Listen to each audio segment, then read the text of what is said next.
Hello, everybody, and welcome to episode 29 of the Capitalist Corner. I am your host, Mark Pellegrino, and the chairman of the American Capitalist Party, along with my co-host and co-chair. That's right, I said co-chair. I didn't say vice chair, I said co-chair of the American Capitalist Party, Michael Liebowitz, also the host of his own show, The Rational Egoist, which you should be watching and listening to on a daily basis because it's just going to make you smarter. I know me being around Michael makes me smarter. So how you doing, Michael, today? What's up, man? It's Q&A day. Just doing a lot, but doing well. I've got this to do, then got another interview to do, and then I've got to head out to a town hall, but all is well. Staying busy is great because by the end of the day, when I get a lot done, I really feel good about it. Yeah, me too. I love that. There's nothing worse than a day when you don't get stuff accomplished and you feel like you could have and should have, and you just didn't. And nothing better than for your self-esteem than like taking control, taking the reins, and moving on with life. So this is a Q&A day, folks. So first of all, hit your like button right now. Go to theamericancapitalistparty.org, join up or donate, and come to us with your questions, folks. You have the chair and the vice chair sitting with you here of the American Capitalist Party. Let's talk capitalism. And why are you laughing? Because Alan Thomas keeps telling me a reference I don't get. He says, "Don't forget, Gilder still needs to be framed." I don't know what Gilder is. What is Gilder? Princess Bride. You have to watch Princess Bride, man. Oh, come Gilder. on, Princess Gilder. Bride, it's man. the place the prince is trying to frame. He's a criminal. He's a bad guy. Played by Chris Sheridan. Is actually a great actor. Isn't Andre in the movie too? Andre the Giant? The movie. All right, I'll check it out when I get a shot. And there's a great book by what's his face, the guy who played God dang it, you know him, the pirate, Roberts the Pirate. He wrote a great book called As You Wish, which is about the making of The Princess Bride. So you got to see it. You got to read the movie too. So then you'll know the references every time Alan brings it up, so we won't have to go over this. It's funny. I've seen so many movies, and he comes with the one I haven't seen. Like he could reference Casablanca, Key Largo, all the King's Men, all the President's Men, and I'd know. But he keeps coming with this Princess Bride. But we actually have a question to get to. Okay, but this is a classic movie that you have to see. It's on par with those. It's a Rob Reiner flick, man. It's awesome. Come on. Well, if Meathead made it, maybe it's good. Yeah, it is good. Okay, go ahead. We have a question. So either I'll answer it or Michael will answer it or both of us will answer it. I don't know which. We'll see. We're going to have a big pissing match about who gets to answer the question. Yeah, man. Pissing match. All right, so we've got Robert Nasser asks, in a free society, nobody's going to force you to do the right things. You have to take control of your own life. With that in mind, what are your favorite tips for tapping your own ambition, overcoming complacency, and getting out of your comfort zone? It's an interesting question because inevitably when you discuss this type of issue, you get to the point where you can't go back any further. What I mean is, like, if somebody just keeps asking why, you get to the point because I just wanted to do it, right? You just have to do it. You have to, whether you feel good, you don't feel good. You have to make the decision. This is what I want. This is what I'm doing to get it and what I'm willing to do to get it. And you have to just keep pressing forward and understand when you're trying to change, for instance, it's helpful. I remember they used to say in the motivational spaces that you shouldn't think about the obstacles. But then I found out, no, you actually should. You should picture the obstacles so you know how to get around them. And when you start to change, you have to understand that the people that are used to you being what you are not going to like it. It's going to make them uncomfortable because they're used to you being a certain way. And now you're changing, you're altering the system in which you environ with them. So you have to be prepared for that. And you have to be prepared for setbacks. And I'll just share two quick anecdotes, if I may, Mark, about this, being against complacency and being prepared for setbacks. One of my intellectual mentors, the great Dr. Stanton Saminow, I was very fortunate after reading all of his books that toward the end of his life, I was able to actually communicate with him in writing.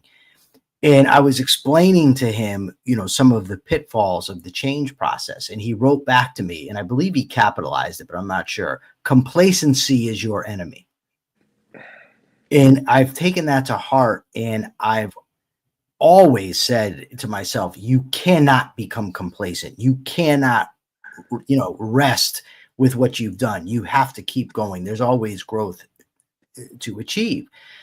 Now, as far as the other thing I wanted to touch on, and if I'm going too much, Mark, you just tell me to shut up. And No. Oh, you're making me think, actually. Okay.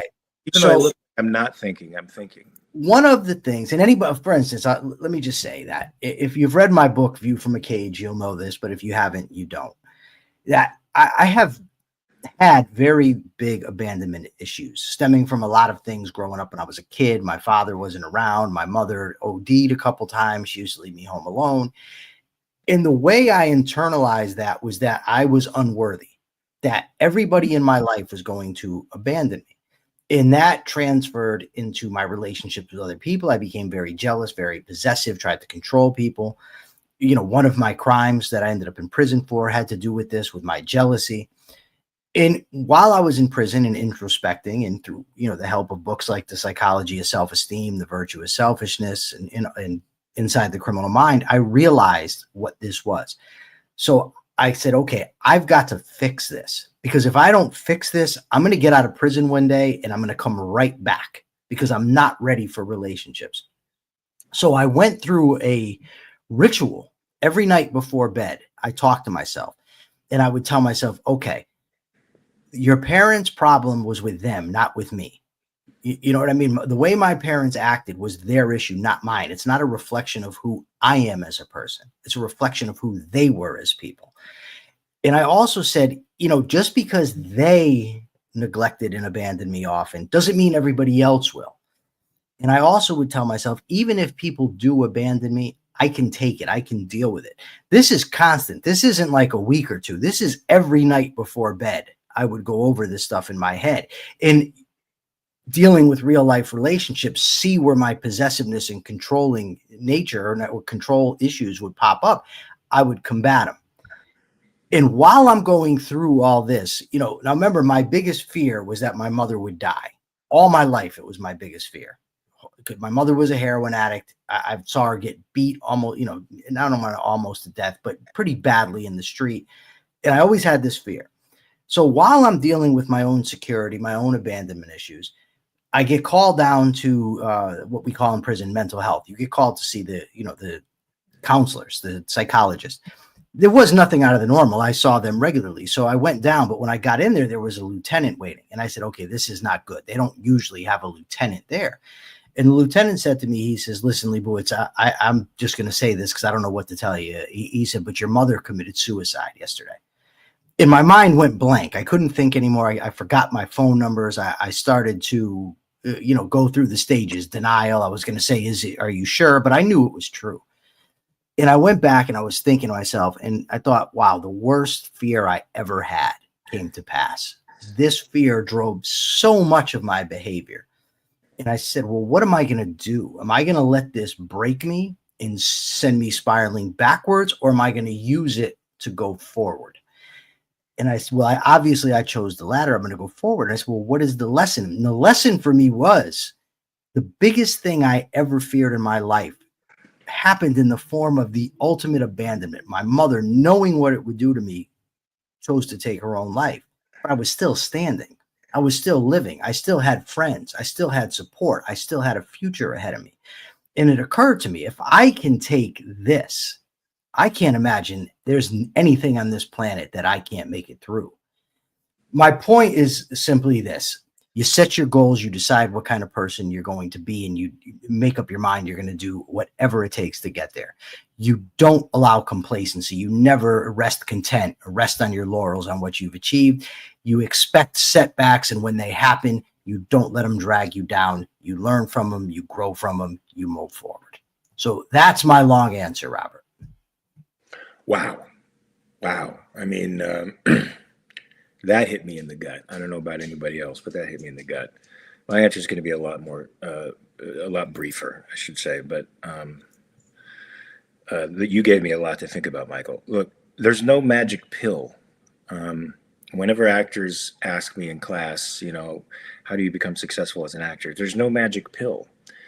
There's no one phrase or maxim you can give somebody other than hard work, dedication, and one hopes that opportunity collides with your hard work and dedication, and doors open for you. That's not always going to be the case. Procrastination to me is about being afraid of failing. It's not really that you're lazy. It's just you're afraid to fail. And if you want to succeed at anything, even spiritually, not necessarily materially, but if you want to find happiness, I think you have to embrace failure. In other words, don't fear it. You can fear it, but go ahead with courage, which means doing it despite the fear, and risk being bad. Risk falling on your face. Risk people not liking you. Risk becoming unpopular. But if you're right, if you're right, sometimes you have to content yourself only with that fact that after all your thinking that you've done about something, you're correct. The world may not accept you, but you have to embrace that may be a fact. You may not succeed materially, but you have to embrace that may be a fact, and soldier on and go ahead anyway. I don't know that that's the inspirational, self-help type of advice that necessarily inspires, because it's saying, embrace potential negatives because they are always there and they will at some point hit you in the face. It's sort of, I guess, close to what you said. But it's a recipe for potential success. It's a recipe for achieving your potential. It doesn't mean that it'll happen, though. No. There are no guarantees. There are no guarantees, and people have to buy what you're selling. And sometimes it's a shame that they don't buy what you're selling, and you still have to be content with the fact that you're actually producing something of great value, and know that, and soldier on. So there's my answer, which was not quite as intense as yours. But I do like what you said, though, Mark, about there's no guarantees that you're going to succeed, because this is one of the things that I frequently come across when discussing the objectivist ethics, for instance. And people say, yeah, but you can do these things and still have bad things happen. Or what about the criminal who does well and never gets punished? And the thing is life is about probabilities, right? I can eat healthy, exercise every day, and die of a heart attack before I'm 50. Yeah. Does that mean, and you could point to people, and you could point to, everyone's got the sort of the great aunt who lived to 105 and smoked cigarettes all her life, right? So yes, there's no guarantees in life, but there are principles that maximize your chance for success, and also behaviors that maximize your chance for failure. My choice is to align myself with those principles that are maximizing my chance for success. Yeah, I think there's success on a couple of different levels too, and they can be synonymous or not. You can be successful materially and a failure spiritually and philosophically. You can be a successful spiritually and philosophically and not necessarily make it materially. This kid that I mentored for a while was in the midst of making a choice. Should he come out to California and become an actor, or should he do what his parents wanted and become a lawyer? I said, well, here's the thing, my friend. If this is a lifelong dream of yours, first of all, understand that you may not make it. And there's a high probability that you may not make it. So you're going to have to content yourself with achieving your ideal in art, and that ideal may never be realized by other people, but only yourself. So can you content yourself with acting to small theaters of people for the rest of your life? If not, then be a lawyer, but not because your parents want it, but because you feel like that's a safe landing pad, I guess. So there's a part of you that has to go ahead and forge boldly ahead with what you're doing, just whether or not it's popular, and to be content with the thing in itself. Above the MGM, there's a motto, art for art's sake. In a sense, it's like life for life's sake. You have to pursue your passion, because what I told this kid was, it's on your deathbed, you're not going to regret that you did what you will regret probably that you did what your parents want, and that you didn't do you never gave your dream a shot. So give your dream a shot, and if and but you have to give it a full shot with no safety net. And that's what I did. I remember a buddy of mine quitting acting and saying, "Mark, I'm not like you. I need a safety net. I need to feel like there's something underneath me. You don't." Not entirely true, but I was committed 100% to what I was doing or nothing, and that's the way you got to go, for better or for worse. Awesome. So I have a question here from Race Jacobson. He says, Mike, you've written 2 books already, but has all this fiction talk with Andy Bernstein, who, by the way, is who I'm interviewing at 1:30. We're going to discuss the movie Tombstone. But he asked, has it inspired me or made me curious to write a work of fiction, and what genre would I like to write in? No, I have no interest in writing fiction. And to be honest, I have very little interest in writing, period. Writing is, for me anyway, extremely time consuming. Now, in prison writing, takes far longer because you write a whole page out and then make a mistake, and now you've got to start over. Whereas on a computer, you can just, cross them out and keep going. But it's still very, very time consuming, and fiction writing doesn't interest me. There may be, sometimes I'll get an urge, like there might be an issue that I'm passionate about and I might decide to write about it, but no, fiction, no way. It's hard. It's not only time consuming, it's super, super, super hard. Some people make it look easy. The great ones make it look easy, but I guarantee you they're going through hell when they write, for the most part. Rock has a question, though, that I thought was interesting. He says, do you have an opinion on Austin Petersen, if you know him? I do not know him. I see some of his posts on X. He seems like a mixed bag to me. I believe he endorsed Trump, which I'm not a big fan of, but beyond that, I don't know much about him. But I believe that there's somebody here that does know a little bit about him anyway. Are you talking about me? Yes. But we have other questions too. Don't forget, you can't just skip ahead. Oh, we do? Was I skipping ahead? Maybe not. Maybe I skipped ahead. Yeah, so I do know Austin. In fact, Austin called me a few days ago and said he's going to be in town, and asked whether I was going to be in town at the same time. At the time, I was working, and so the answer was no. But and maybe I'll give him a once over. So way back when we started the party platform, and it was just a think tank. It was just an intellectual space for people. I saw him on social media, and I knew he was running for Senate, I think in Missouri. And so he came out to California, and he was in search of a party. So I'm like, hey man, let's do this in Missouri. Let's you can be the first Capitalist Party candidate in Missouri. And I took him out to dinner to a Michelin star restaurant, I might add. Fed him like a king and talked about capitalism, and hoped that he would pick up the mantle for the Capitalist Party, but he decided to go where the money was, the Republican Party, and he ran under the Republican mantle. I don't think he won, but he now has a pretty popular podcast, and he's an edgy dude. And I haven't really been paying attention to him over the last couple of years, so I haven't seen how he's devolved from the libertarianism that we knew 5 or 6 or 10 years ago to the libertarianism that is now backing Trump. But that's an unfortunate thing that he's endorsed him. Maybe he's changing his mind now. I don't know. I think he is. He seems to be. He's a pretty dynamic guy. I like him. Unless I have him mixed up, which is of course possible, but I don't think so though. Yeah, there's a lot of things I like about him. He's got some cojones, and he goes out there and says politically incorrect things, and I don't think it's just to stir the pot. I think it's because he might really believe those things, and it inspires conversation. And I think he's a voice that should be listened to. Unless you know something I don't, Rock, put something in the comments and tell me if he said anything crazy. And by the way, I apologize, Mark. You were correct. Rock was first. The comments come so fast that they drowned them out. But the next question comes from Kat Sterling. Kat says, do you guys have thoughts on term limits for people in government positions like the president has?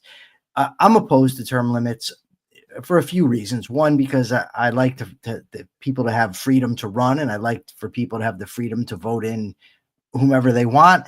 And I also don't think the term limits are going to do much, because if the people want the welfare state, for instance, then you're going to get out a welfare state guy, he's going to be term limited out, and they're just going to re-vote somebody in. Whereas if the people want liberty, then the politicians are going to give them what they want, and then it doesn't matter if there's term limits. So that's my view on the subject. Yeah, that echoes mine as well. I'm against term limits. I think the political process should be entirely free. I'm against campaign finance limitations. I think people should be able to donate to the candidate of their choice. Unfortunately, we live in a spoil system democracy where the victor goes the spoils of power, and they can distribute privileges to people. So unfortunately, people are trying to influence the political process. If economics and politics were separated, then you wouldn't need all these convenient little pragmatic adjustments like campaign finance reform, and you wouldn't have to get up in people's grill about term limits, because the politicians would have no power to influence business. They'd have no power over your life. They would just be, enforcers of the law, and they would be your servants, not people that you had to. They would make no real material difference in your life, and you wouldn't have to pay homage to them. So, term limits, no. So Cheyenne Lee says, but we can only escape stagnation. This is referencing back to our first topic. She says, we can only escape stagnation if we dare to develop, right? Absolutely. You have to be willing to risk failure, as Mark said. No doubt about it. Can I say something about that? You can say whatever you want, sure. Or we're going to piggyback on that. No, I was going to go to Spencer, but go ahead and then we'll go to Spencer. Because I wanted to bring it back to capitalism, because this is where our talk about the dynamicism of the human personality and the insatiability of humanity. Really, some people view that as a terrible trait, that we're insatiable. I think it's great. It's aspirational, right? And capitalism reflects that aspirational nature, and it allows for that aspirational nature to breathe and live and thrive, and that's why it creates human thriving.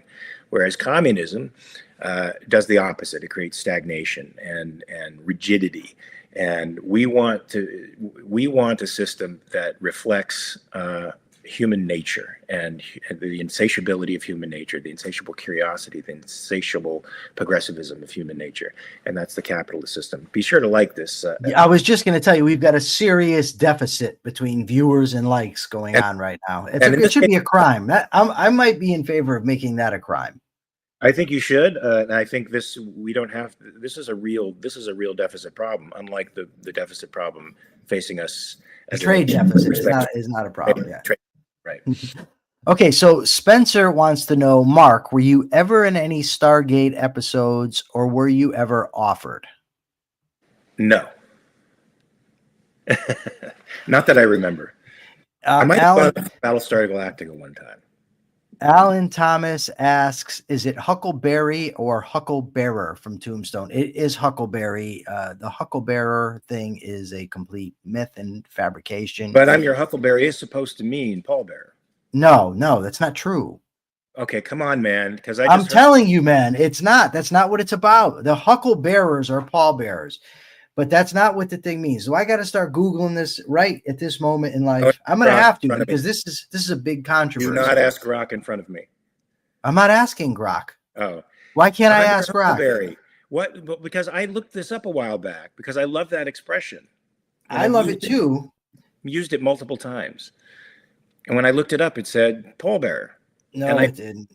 It did. It didn't. I swear to Dad, it did. I'm telling you, you're misremembering. Hucklebearer, they say, is the pallbearer. Alan/Alex, you are screwing this show up with this question. You are. But so we got this guy here, Trump Whoppers, who says we want factory jobs, working long hours on assembly lines for he's being sarcastic. Right? Ian Gilmore says Petersen is complaining online about Trump's tariffs after endorsing Trump. I saw that. Yes. Nice. Good. Is Donald Trump an unintended consequence of term limits on the presidency? Says Greg Lewis. I don't know. I tend to think that what was the alternative, I guess? Then Obama would have been the one, I guess, would have stayed in office, and that wouldn't have been good either. So Donald Trump may have gotten in because Obama was term limited out, but I don't see the benefit in having Obama stick around either. Yeah, look, I think your original answer was correct, Michael. Term limits are only as good as the people, right? The Constitution is only as good as the culture and the people that surrounds Yes. it. And if they reject the Constitution, they reject the limited government, and they reject putting restraints on force, then it doesn't matter who's in office. They have power over you, plain and simple. And it doesn't matter for how long they're in office. They're just going to exchange them with somebody else who believes the same things they do. Okay, so we have this here. I'm your Huckleberry, the meaning of Doc's iconic line. The phrase "I'm your Huckleberry" was used to mean I'm the one you want, or I'm the right one for the job, or I'm the right match. Yes, that would have been the context that I understood it in when I originally saw it, until I read on social media somewhere that it was pallbearer.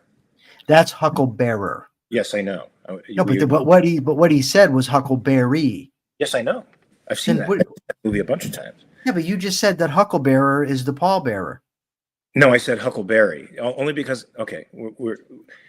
So I understood that Val Kilmer's character Doc Holliday said, "I'm your Huckleberry." Yes. I understand he said that. And when I looked it up, the context seems like, if you're just listening to the word, "I'm your man. I'm the guy. I'll stand up. Let's do it. I'll stick my neck out. I'll take the challenge." That's the way I always looked at it, until I actually heard from somebody that means pallbearer, and then I looked it up, and it said Huckleberry means pallbearer on the site that I looked at. Okay, well, you're getting bad information, but we do have questions to get to. It's social media. It can't be bad information. No, it cannot. So this question here is, as objectivists, we tend to advocate for private schools, but sometimes I think public schools help immigrant children to integrate better. Usually they don't come from liberty-loving countries. I think she goes on. Muslim families may want to join Arabic, Urdu-speaking religious schools, some with other religions, Mandarin, Spanish-speaking families who want the same, and so forth. What are your thoughts? So my thoughts on this are, it's not the government's role to help people to to integrate into society. And even if, and I don't know that it's true that public schools help them integrate, the public schools also do a lot of damage. They indoctrinate with a left-leaning curriculum. I remember in 5th grade learning, that my teacher made sure to tell us how the founding fathers were slaveholders and how Jefferson and Washington only opposed slavery after they had slaves. And it's fine. It's true. And I'm not speaking against teaching the truth. What I'm against is speaking the truth, but in a moral bent. You know what I mean? Like, with the full context. Yes, you need the full context. And that's not happening in public schools. And also in the type of what we're advocating would open it up. And there's no telling what kind of flowers will bloom in this situation. I don't believe that public schools are the integrating mechanism. I think there's enough bad that comes from public schools to counteract it, even if there are. And I don't think the government has a role in forcing kids to integrate into American culture. Yeah, I agree. In fact, I think it has a disintegrating effect. I think kids have grown up more racist and more separatist, and defining those things by terms that have actually don't really have value, right? So they're defining terms morally that really shouldn't. Are you hearing this beeping, or is this just in my ear? I don't hear anything. Okay, I'm getting the ringing. What's it? Tinnitus. Oh, yikes. Yeah. So, and I don't care that people don't integrate so much. If they can't integrate, meaning exchange values with their neighbors, they're not going to be very successful. So to me, a free capitalist system, it doesn't matter if I think a Chinese person or somebody speaking Urdu, whatever the language was you said, comes here. I think if they want to exchange with their neighbors, they're going to have to stretch out and explore new cultural possibilities and become productive. And that means that's a form of integration itself. The Chinese came here and became, the most successful, Asians in general came here and became the most successful people in America. And it doesn't mean that they have to necessarily integrate. but they provide great value to themselves and to us, and for it's that we should be thankful for. That's my opinion. So public schooling doesn't do that. It creates great separatism, and it's ingraining racism and bigotry in the population, and it's disintegrating their children's capacity to think straight. So if a parent wants to send their kid to an exclusively religious school, that's on them. And the kid is going to if they have any sense of responsibility for their kid's future and his independence and his ability to produce for himself independently, then I think most parents would shy away from schools that would make their child incapable of functioning in the modern world. That's Rock Chartrand asked if we have any opinion on the Church of Satan Twitter account. They have a frequently asked question on their website that was put in because people thought they were objectivists and they had to deny it. They aren't mystical. I don't know about the Church of Satan, but I don't know much about it, but I did interview a woman from the Satanic Temple, Rock, on the Rational Egoist. If you want to check that out, it was a pretty interesting discussion that I had with her. I don't believe that they're affiliated though with the Church of Satan. The temple and the church, I guess are different things.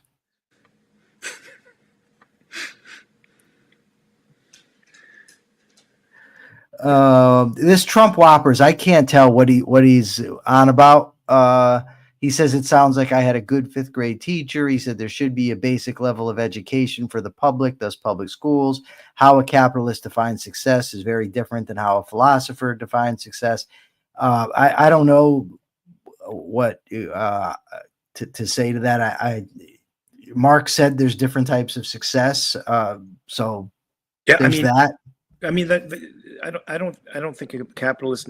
Well, I think he's confining capitalism to a materialistic realm, right? I mean, by simple profit and loss. But we define capitalism on a much wider spectrum than just profit and loss. It's a system of human liberty, where you're free to think, where you're a sovereign being.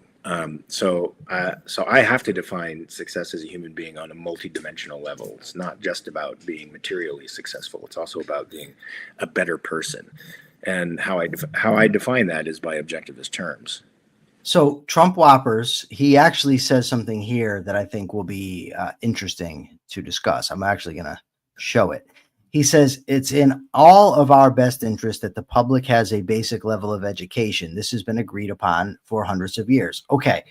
There's a lot in this statement, Mark, that I would like to get. So first of all, he says it's in all of our best interest that the public has a basic level of education. Well, nobody has denied that.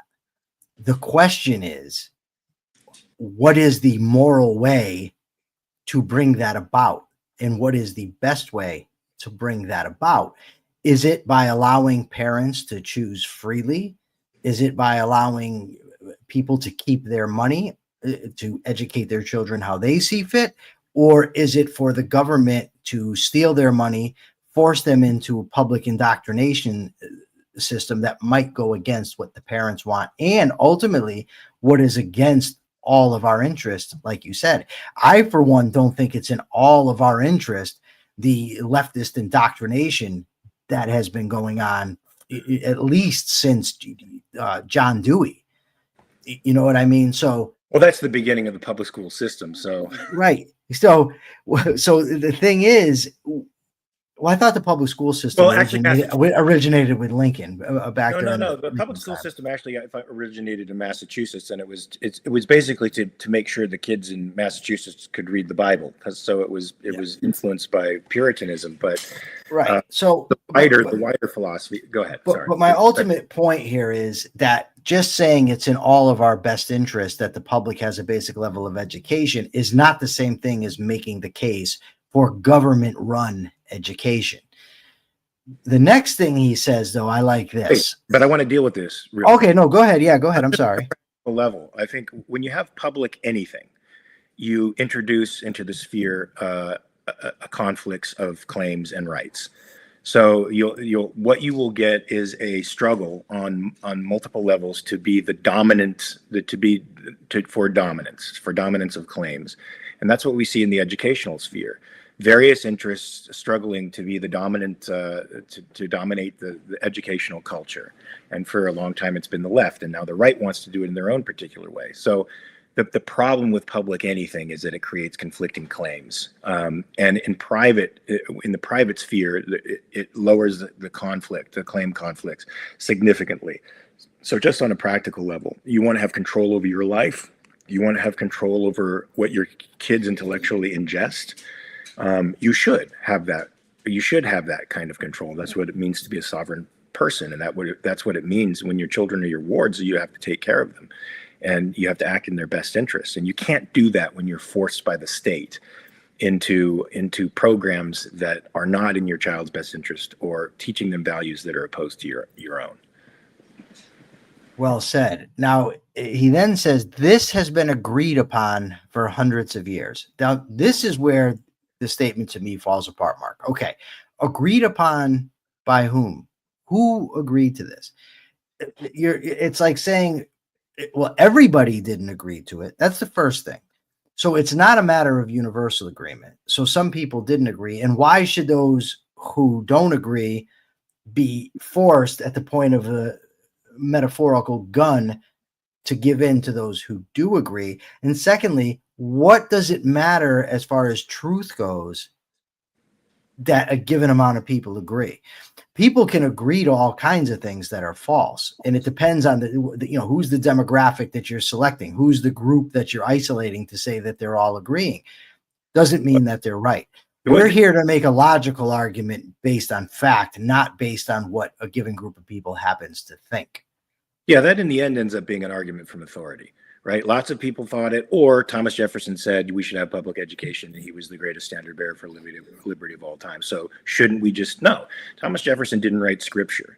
He didn't write something that I have to read and follow, irrespective of my own standard of judgment.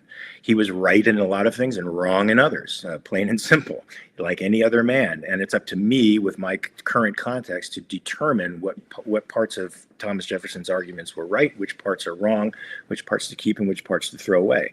So yeah, a number of the founders definitely understood that a free populace needs to be an educated populace. And they might have also thought that the best way to achieve that was through some form of public schooling. It's a fact that the only state that did that was Massachusetts from the beginning, and the other states had more or less private education and tutoring.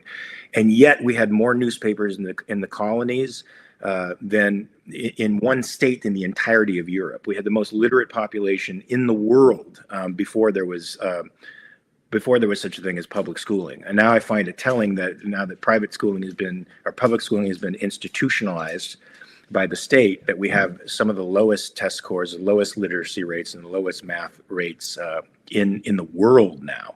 So if you want something that's in the public interest, which I don't necessarily think should be your guide ever, then you would want the private sphere, because it does a much better job at educating folks than the public sphere. Okay, so I got a couple of things, Mark, right? First of all, I think that it's in everybody's interest that people wear clothing. That doesn't mean that the government has to produce clothing. I think it's in people's interest that we have sneakers. I don't think the government should be producing sneakers.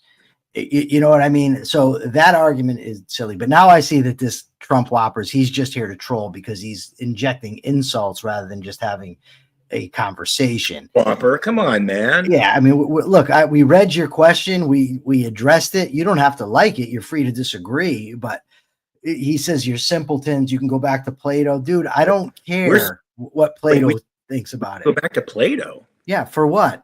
We're the antithesis of Platonic philosophy, my friend. Yeah. Well, why don't we just institute his Platonic kings while we're at it? The philosophical leaders, the philosopher kings. Aren't we doing that now? Isn't Trump? Sure. I mean, but that's just a silly argument. Well, it goes back to Plato. Well, so what? Plato also believed in slavery. So did Aristotle. I don't. You know what I mean? Yeah. So Plato wasn't a fan of democracy for good reason, but I don't think he was a fan of freedom overall. So let's not go back to Plato. Let's not refer to him as a standard of this particular value. Yes, Trump whoppers. We were talking about public education in the United States, not the general idea of public education. I know that in the Republic, Plato talked about having kids taken and educated to form his ideal society. I'm aware of it. I'm also aware about the myth of the cave and the ring of Gyges, but we don't want to discuss that here either. So, Mark, if we have no questions, do you want to discuss any of the articles, the many, many articles that I sent you this morning? Yeah, you did send you sent some troubling articles. Again, as usual, I'm troubled. Okay, well, that's a good thing, I guess. I don't know. I always deal with them in order, but maybe we don't have to deal with them in order, because we can deal with something first off that comes. Oh, can I throw something else in too? Just Yeah. that it should be, just to piggyback, is that Plato also promoted the big lie, whereby you lie to the people to get them to obey and conform to the system that he wants to put in. I'm not for that either. Well, go ahead. Well, why don't we start with something from your home state, Connecticut? Let's do it. Yeah, right. Connecticut apparently is one of the least regulated states when it comes to homeschooling, but now they're planning on putting in some regulations. As people over COVID began to realize that the public school was actually teaching their kids bad things, and it wasn't a safe space to drop off their kids for babysitting while they went off and worked or did whatever they did, they began pulling their children from the public schools and increasingly relying on homeschooling so that they could have control over their children's education. And this is miffing the political establishment. They don't like having no control over you, and so they want to add some regulations. So the current situation in Connecticut has minimum or no regulations governing homeschooling, and the Connecticut state does not require mandatory testing or annual evaluations for homeschooled children. And parents who homeschool are required. Now, this even bothers me, to submit an intent for homeschooling form annually, or maybe even formally, and to maintain a portfolio of their child's work, which can be reviewed by school district officials. I don't even like that, because I don't like bureaucrats claiming to have the standard for education for my child. I can be the standard bearer for my child, and his success in getting into college and or producing in the real world will be the measure of whether my standard was the correct one or not. The changes they want to make, they want to require annual educational evaluations and a health form from a pediatrician for children at key developmental stages. So the state literally wants to monitor your child all along his physical growth. They've also suggested requiring districts to review homeschooling records for signs of abuse or neglect before they approve a family's application for homeschool. Given some of the chatter I've seen online, I'm not quite sure I trust what the state might consider abuse or neglect, to be honest with you, and given some of the corruptions I've seen in the system. The Connecticut Office for Child Advocacy also recommends that the Department for Children and Families provide guidance and training to its workers on what's required for homeschooling. I mean, come on, man. I mean, the whole point of homeschooling is to get the children away from the bureaucracy and to bring them under the umbrella of their parents' values and to do what parents actually should be doing, which is raising their children. And the state has no say in that. What do you think about this, Mike? Well, this has been a big topic of conversation on talk radio here in Connecticut. First of all, I'm opposed to it. If you want to homeschool your kids. You shouldn't have to have a special check-in with the government. What prompted this, or what seems to have prompted this, is there's this case in Connecticut where this guy was like held captive in his basement for 20 years or 30 years. I haven't followed the case closely. Oh, I've been reading that in the Post. But here's the thing. He wasn't homeschooled. So this rule it has nothing to do with this. But the thing that really irks me is they argue, well, this is how you prevent abuse. Well, that's fine, because there are bad people in the world, and there might be kids that get abused this way, but there's also kids that get abused in school. And that doesn't mean that I turn around and say, okay, teachers are bad, or all teachers need to check in at a certain place and time with their government handlers because there's a few bad apples. And that's seems to me what this is the government sees that there's some problem and they think, okay, this is the way to handle it. We're going to infringe on your liberty. Parents do not have to report. I mean, morally, legally, you can compel them how they're raising their kids. If they're abusing their kids, that's one thing. But if you don't have any evidence of that, you don't just assume it, not in a free society anyway. Agreed. The presumption of this is that you're guilty before innocence, and the presumption is that individuals left to their own devices will always do the bad thing. They never act.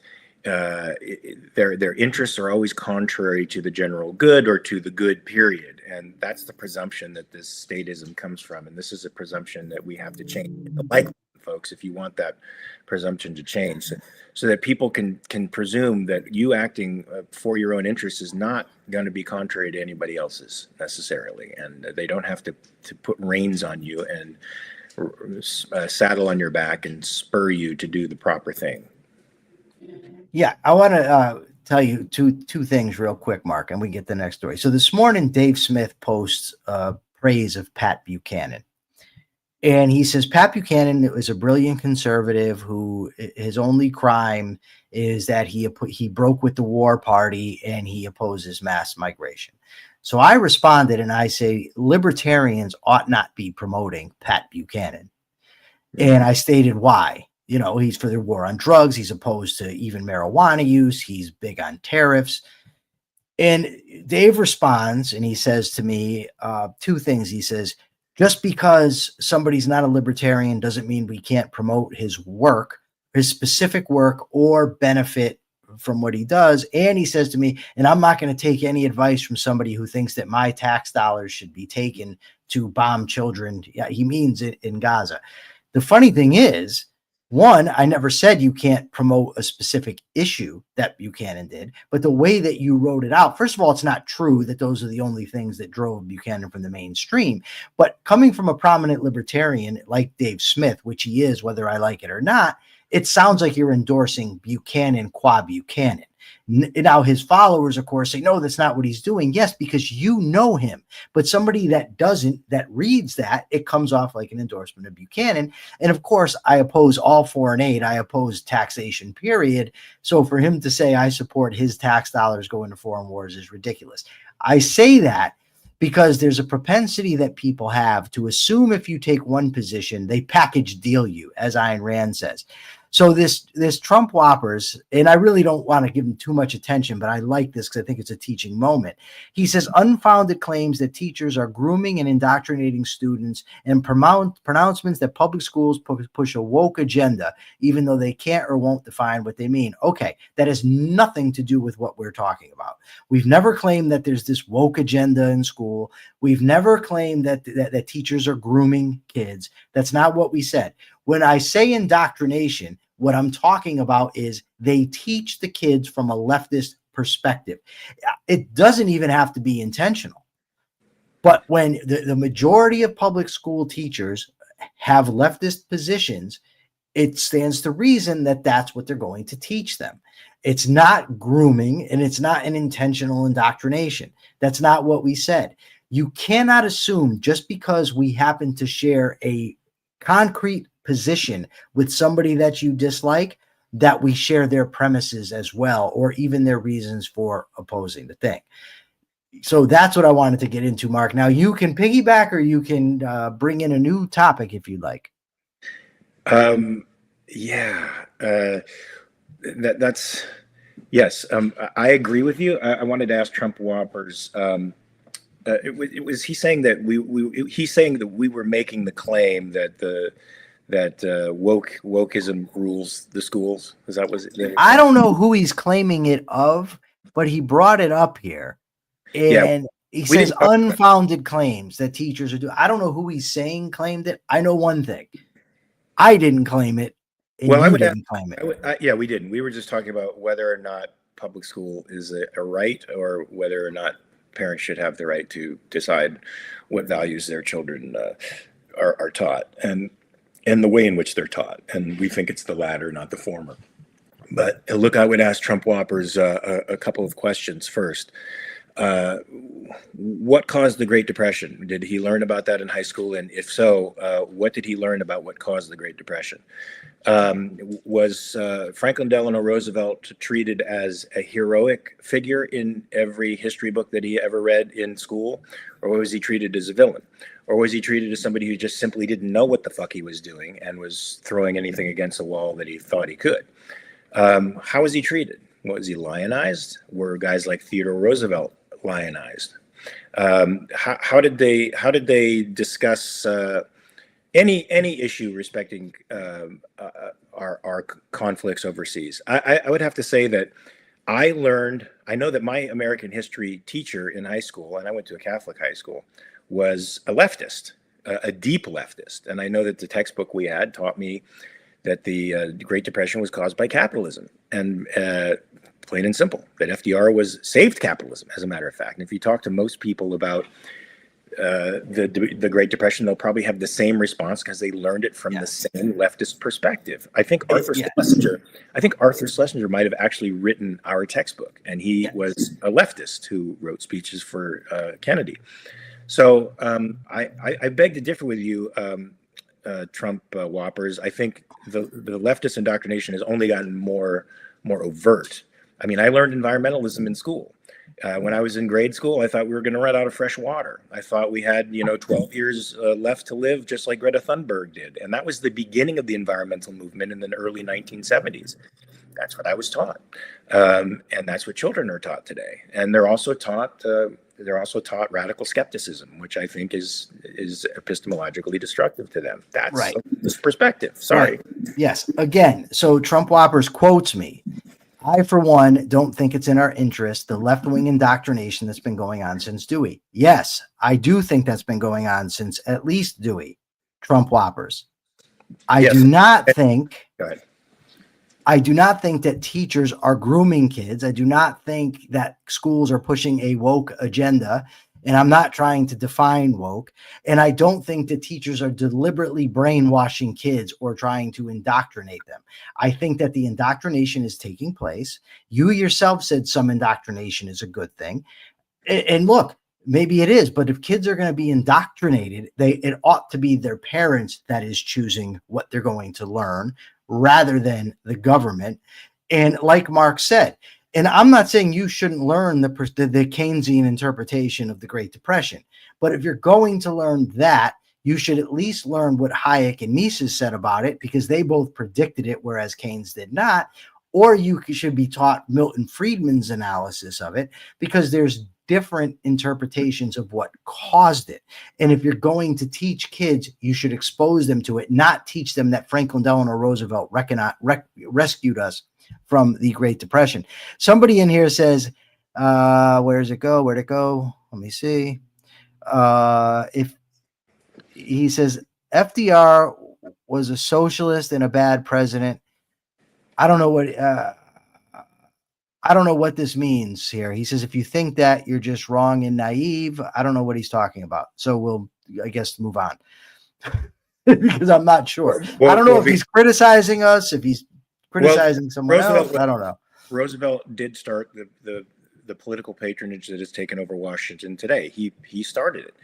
He started a socialization of almost all sectors of the economy. He started it, and he used the war as an excuse to do it. He used the Depression as an excuse to do it.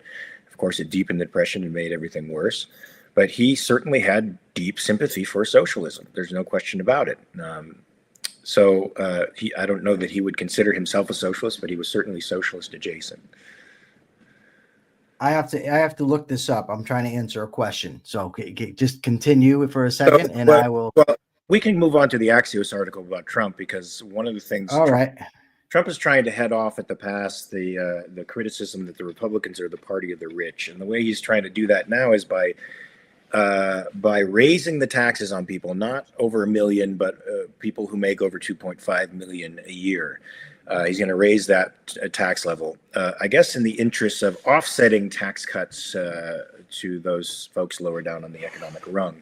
And the Axios article does a very good job at breaking down who actually pays the taxes in the country, because of course we hear pay your fair share. It's become a cliche. It's a bromide, but it's a bromide that goes down really easy for people, because it sounds like it's for justice and fairness. But if we really want people to pay their fair share, then should the richest 1% be paying 40% of the taxes? Should the richest 10% be paying 87% of the taxes?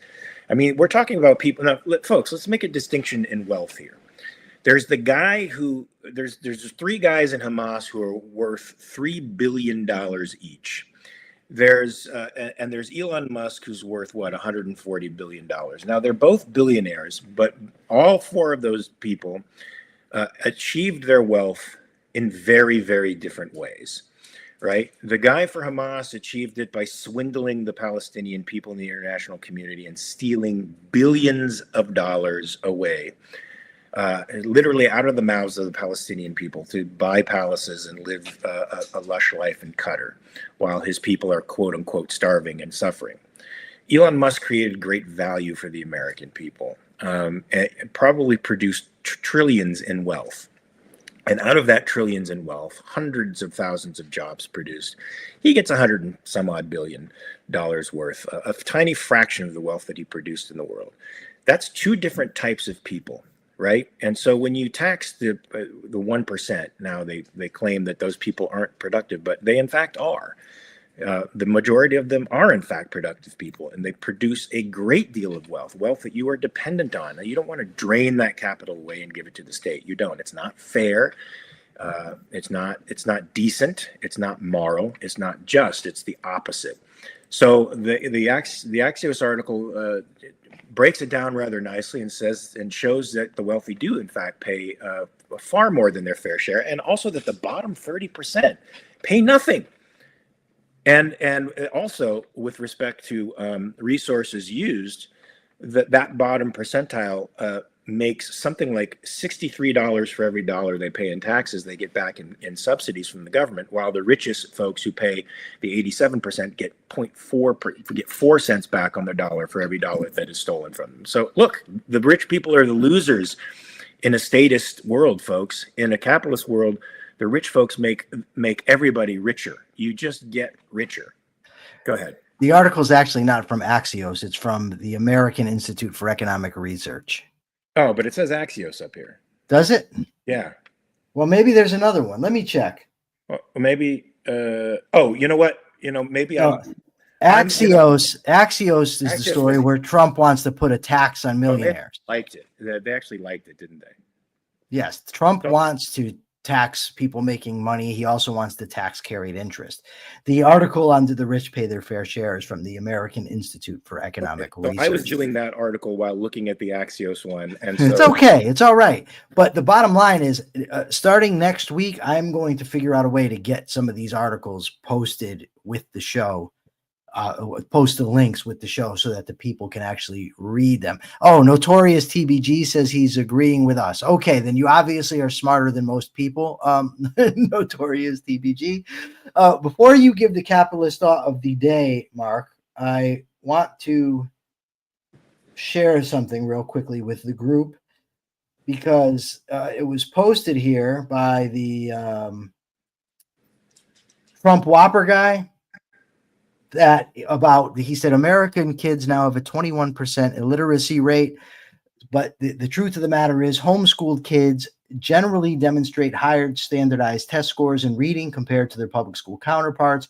While some studies show a statistically significant performance gap in favor of homeschoolers, it's also important to note that these results are not always consistent and can be influenced by various factors. Specifically in reading, homeschoolers have been shown to achieve higher scores than conventionally schooled students. So, Trump Whoppers, no, it is not homeschooling that leads to high illiteracy rates. So maybe you need to check your premises. Go ahead. Well, I sort of wanted to piggyback on that now, but I might have just forgotten what I was going to say. Dang it. Oh, no. Yeah, that happens when you get to be my age. Let me just give the capitalist thought for the day, folks. Awesome. It's sort of inspired by Robert's question. Do you want a system that's inflexible? Do you want a system that can't adjust? Do you want a system that isn't dynamic? Do you want a system that stifles innovation, stifles the mind, enslaves the body to ideals that are not connected to the earth, that are not connected to human values, the way in which people live, or to economic law? Or do you want a system that is dynamic, changing, innovative, that makes you richer, that reflects the human nature, which is the insatiable drive to be better, to evolve, to progress? If you want the latter, folks, then you want capitalism. The capitalist system is a system that drives innovation. It drives progress. It's never satisfied with the status quo. It always is looking forward. And that's the kind of civilization you want to live in, a forward-looking one, not one that looks at its navel gazes, or looks backwards. You want one that looks forward, that stands upon firm principles that are grounded in reality, as capitalism does, grounded in human nature and the laws of human nature, as capitalism does. And that's the kind of system you want to move forward, not the statist, altruist stuff that we've been subjected to my whole life, my whole 60 years on this planet, and for most people as well. So I think the thought went away, Michael. We'll have to try to recover it at some point. That's okay. Bring it back by Monday. All right, folks. So you've been listening to the Capitalist Corner. Please join us on Monday, 9 a.m. Pacific Standard Time, 12 Eastern Standard Time. Make sure you follow me on Twitter. If you want to fight, I'm your man. If you want to, have a love fest, I'm also your man. Also follow Michael Liebowitz on Twitter and watch The Rational Egoists. And until that time, folks, always remember to check your premises. Peace.